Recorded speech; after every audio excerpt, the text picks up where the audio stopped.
Sa iba pa mga balita, nagpakalat ang Pilipinas ng mas maraming maritime patrol sa West Philippine Sea. Kasunod yan ang banta ng China na aarestuhin nito ang mga sinumang papasok sa kanilang mga inaangking teritoryo sa West Philippine Sea.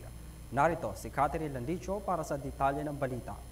Iniyak ng Philippine Navy na walang mangyayari habang naghahanda ang mga otoridad sa banta ng China na arestuhin ang mga trespassers sa South China Sea.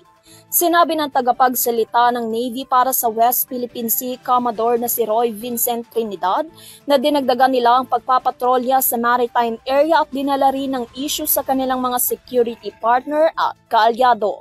Ang kontrobersyal na regulasyon ng Beijing na magkakabisa ngayong buwan ay nagpapahintulot sa China Coast Guard na pigilan ang mga lumabag sa batas ng hanggang 60 araw ayon sa ulat ng South China Morning Post na nakabase sa Hong Kong.